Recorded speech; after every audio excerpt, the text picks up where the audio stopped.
Suite à la publication de notre livret « L'art de gérer ma santé financière » et de la vidéo portant le même nom, ainsi que les accompagnements de l'équipe Afrimotep, nous avons constaté que certaines personnes, notamment les afrodescendants, lorsqu'ils remplissent leur déclaration d'impôt, ils ne déclarent pas toujours les dons, les soutiens, les pensions alimentaires à un ascendant. À un ascendant qui peut être sur le territoire, en France, ou à l'étranger. Dans cette vidéo, on va surtout parler du cas français, mais bien évidemment, ceux qui visionnent cette vidéo de l'étranger, vous pouvez vous renseigner auprès de votre centre d'impôt pour savoir si également vous pouvez déduire les sommes envoyées à vos ascendants pour subvenir à leurs besoins, notamment alimentaires et de logement. Je suis Prince Tenkam, consultant chez Afrimotep.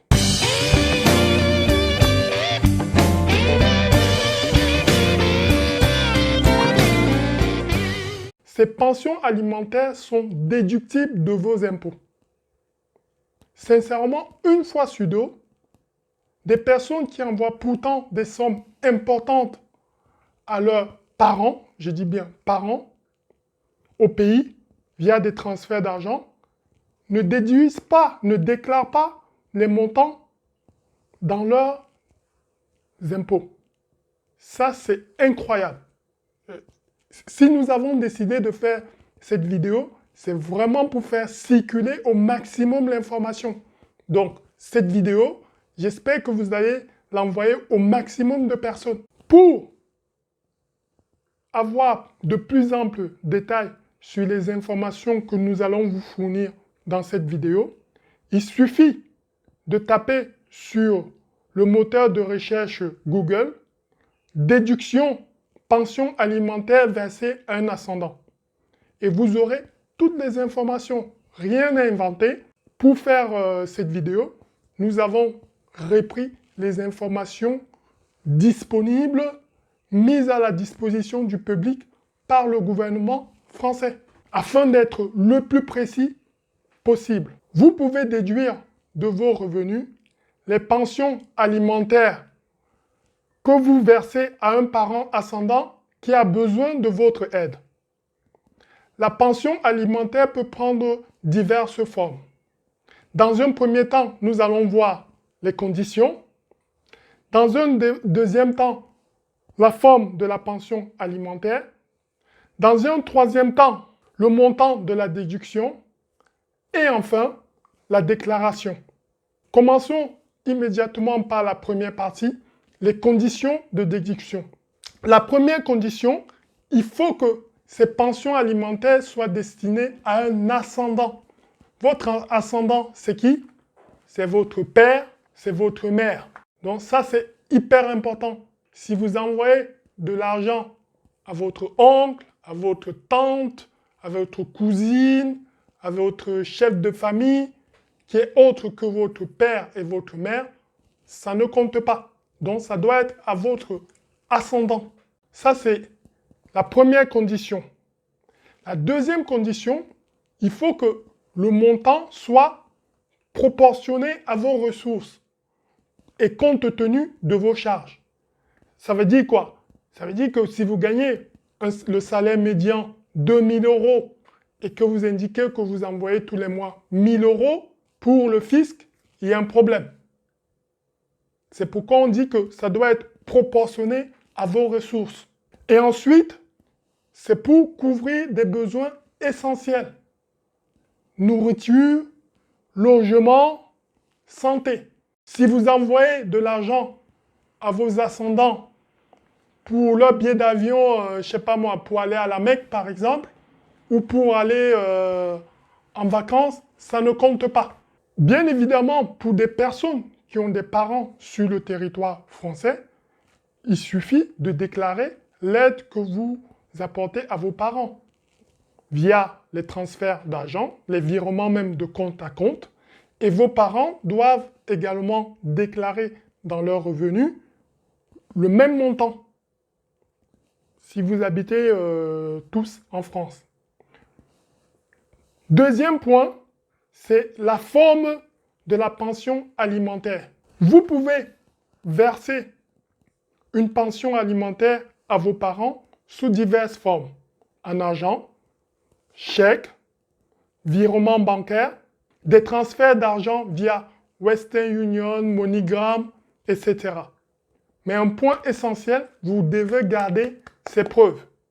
Vous devez garder ces documents en cas de contrôle. Vous pouvez aussi payer à la place de vos parents. C'est un besoin essentiel que nous avons vu. Par exemple, si votre père au pays est dans une clinique et que tous les mois, vous payez, vous réglez la facture, ben ça compte également. Mais il faudrait simplement avoir à votre disposition ces documents.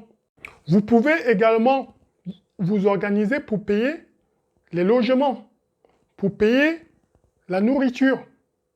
Mais le plus important, j'ai envie de dire, avant de faire quoi que ce soit, c'est si vous avez un doute, vous prenez vos documents, vous allez à votre centre d'impôt et vous posez la question. Les impôts, les centres d'impôt, ce sont des services publics, donc ils répondront naturellement à vos questions et vous diront si vous pouvez déclarer ou pas ces montants. C'est si simple. Vous pouvez également héberger vos parents à votre domicile ou bien héberger vos parents dans une résidence secondaire que vous possédez. C'est une forme d'aide. Voyons maintenant les montants à déduire.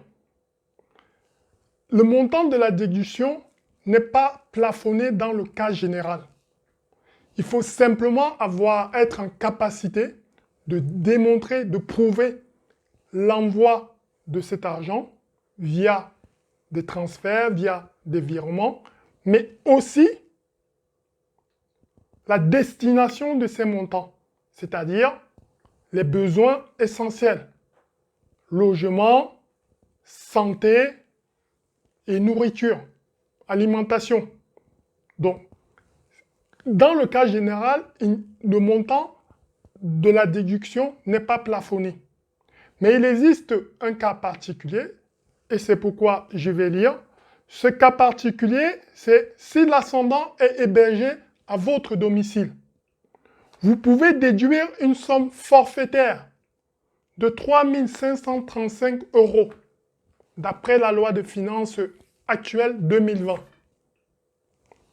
Ensuite, si votre ascendant a plus de 75 ans, vous pouvez déduire de vos revenus la somme de 3 535 € à condition que ces ressources ne dépassent les plafonds suivants. Sur ça, on se base sur les revenus de l'année 2019. Pour une personne, pas plus de 10 418 €. J'arrondis. Et pour un couple, pas plus de 16 175 €. Donc c'est important d'avoir en tête ces conditions et les montants déductibles. Autre point important, c'est qu'il y a possibilité, en cas d'erreur, de corriger votre déclaration fiscale. Donc pour ça, normalement, c'est jusqu'à 3 ans. Mais vous devez vous renseigner auprès de votre centre d'impôt si vous ne l'avez pas fait en 2019, 2018, voire 2017. Et si vous avez encore les justificatifs, il y a possibilité de corriger votre imposition. C'est notamment le cas pour des personnes qui sont imposables. Si vous êtes imposable, l'administration fiscale va refaire ses calculs et va vous virer la somme trop perçue. Pour conclure cette vidéo, j'espère que vous avez enfin compris l'importance de votre déclaration de revenus. Vous avez compris l'importance du cadre fiscal du pays dans lequel vous vivez.